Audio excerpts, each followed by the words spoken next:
Hi, this is Stephen Bourne with the Rye Civic League. Happy Thanksgiving. Hope everyone had a great holiday with your family. We're back in the Rye History Museum again. Stick around. Alex Herlihy is going to tell you about some of the traditions we've had in Rye around celebrating the holidays.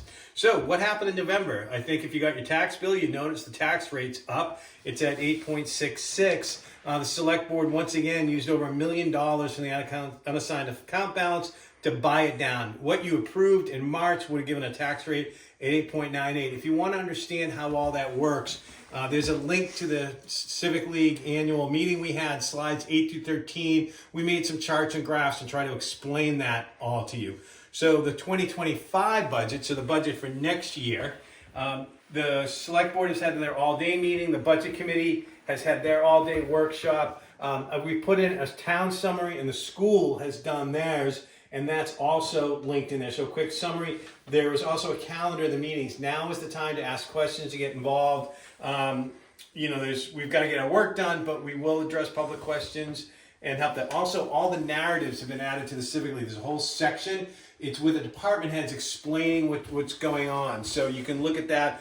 They've written quite a bit to explain what's going on. So it's a good thing to read those backgrounds information. On November 15th, the Select Board had a special meeting with the Town Clerk's office. They're at loggerheads around moving the assistant town clerk to full-time. So we've got our town clerk, the deputy town clerk, and then an assistant. They all need to be live in Rye to hold that position. An incredible amount of trainings had. Back in the Joe Mills days, Beth Yetten had it moved to a full-time position, and with a caveat that they open on Saturdays, but that didn't work because the state offices are closed and they couldn't do it. That went away, went back to part-time. They tried 2 part-time positions. That didn't work. They were at 1 part-time, and the clerks is like, it's been 10 years. We already agreed that we need to have 3 full-time positions. The Select Board and Town Clerk aren't agreeing over the hours the office can be. One of the issues is Friday afternoons. Everyone coming north on I-95 gets off and does their state business. So a lot of the town clerk's office on 95 close on Friday because they end up working all day for the state and not getting any of their work done. Right after that meeting, the Select Board is putting a hiring freeze. So they let all the department heads know that they put all new positions, open positions, people that have left, they can't replace them yet. Speaking of leaving, the finance director, Becky Bergeron, has left. She's moved away, but she is supporting remotely. The Select Board is looking to use MRI to backfill that. There's been no discussions about what they're doing in the long term. For that, notice we don't have a town assessor, if you've noticed. That work is used MRI to help fulfill that work. They're moving all of that to MRI. The history of the assessors, the last handful of years, we had one pass away in office. The next one lasted a year and quit. The next one found $80 million in corrections, and the Select Board let him go. And then they've been outsourcing that work to MRI since. There was an election, it sounds like a long time ago. About 4,400 residents in Rye voted. You can see exactly how. There's a link to what the town hall has posted. Rye Harbor, the PDA is back at it again. They've issued a RFP with a very accelerated schedule. That's posted. You can read that, and people, the Rye Harbor and others are centering, what can we do to try to have a say in what happens at Rye Harbor. If you're on Sagamore Road, you notice that Bits Brits is no more. That's been demolished. The plan is for 3 residential units in a commercial building. There's a site walk on the 3rd at noon with a planning board.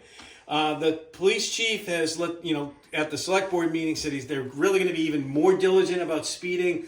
A teenager was driving 100 miles per hour on Ocean Boulevard.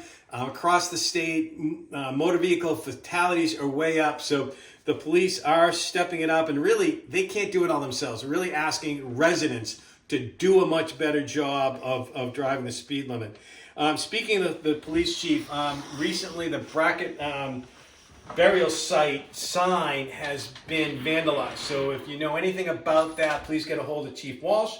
And then the water treatment plant that's going in to get rid of the PFOAs and do something like this, that RFP has been released. That process has started. Remember, the whole complete town is the responsible party for for the dump at Grove Road, and that's what's leaching into the water. So it's not just Rye Water District responsibility, it is the town, and there's a site walk on that December 10th at 10 a.m. in the morning.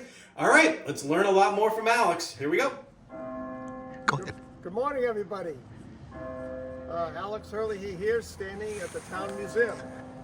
For fans of the Civic League videos, which go back over 3 years, you'll remember that we actually started here. This was our very first video.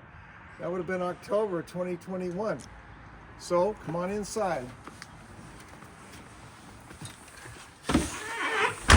The museum is decorated for the holidays. As you can see, it will be open today for the parade. And we thought this was a good place to talk about the traditional holidays in Rye over the years, at least that I remember. So before we get to that, I would like to talk about something serious. I'm chair of the Rye Heritage Commission, and we've got a variety of subgroups that have spun off dealing with different subjects like Rye Advocates for Old Houses, but we also have a signage group, and we're the ones that put up the historic signs, 7 last year and 4 more this year, which you will see in the parade today on the Historical Society float. Unfortunately, one of those signs was vandalized maybe Friday night, and some really rank black gloppy oil and stuff was put on it. DPW, who installed all the signs, has taken it and will try to fix it. The sign that was vandalized, sadly, was the one on Brackett Road, the Brackett Burial Ground. Originally, the sign said massacre, and the new sign deals fairly with the issue of conflict between the native peoples who were here first and then the settler colonists who came from Europe. And we don't know if that's the reason they picked on that sign because of the wording, but we think it's a fair and honest rendering of our history. So if you know any information about this, my friend who first saw it, he told me about it and immediately reported to the police, and that's why DPW took it, and we will try to repair it. But if you have any information about that, please report that to the police. What I'm wearing today is a piece of jewelry, which my wife Nina gave me. And that came from the San Geronimo festival at Taos Pueblo in New Mexico. And that's one of the great pueblos in the American Southwest. And so I thought it was fitting that I wear that today because of what I was just talking about. And, there will be recognition of Native peoples as there is in the museum here, recognizing that this is their native land for thousands of years. Now, just going to my memories of traditional holidays, the earliest memory I have is in the town hall. And you all know that the upstairs of the town hall, that auditorium was wide open for public events from 1873 when it became a town hall until 1986 when it began to be converted to temporary office space. So my earliest memory is probably about 1948 or 49. My mother took me to the church fair. And I will never forget how stimulated all 5 of my senses were as a little kid. Just an absolute awe of what was in there, because everything at that fair was handmade. There was not anything commercial in that place. All of the handicrafts, the food, and of course the music and the sounds, the smells, the sights, the tastes, the touch. It was absolutely remarkable memory. It's still vivid. I think it's my earliest memories. And that went on for years. And the town hall, of course, continued to be used, and we're working right now to see that the town hall is restored and that auditorium will come back to us. So that's an early memory. Another memory I have much later for celebrating the holidays in 1984 or 5, the Historical Society was standing in the museum today. We did a walking tour. People parked at the junior high, and we ended at town hall with music and refreshments. And along the way, in the Rye Center, people could visit historic homes. And what's so cool about that happened in the 80s. It happened again last year when the Rye 400 put on that wonderful house tour where we had 4 historic homes in the center plus a barn open. So that was another great memory. So Rye has done really well over the years with its celebration. The holiday parade, that's going to take some more research, but that definitely dates back to last century. The holiday parade that we will be seeing today, and I hope everybody comes out to see that. Last year it was rainy, we didn't have as many people, but it's always worth seeing. Lots of wonderful floats and celebration. And the final thing I want to mention is that the tree lighting, which my wife and I went to yesterday with some friends, it was absolutely wonderful. So the big holiday tree in Parsons Field, that was planted in memory of my mother, who was very active in town, and particularly in the garden club, and she founded the Historical Society. So that was planted after she died in 1989.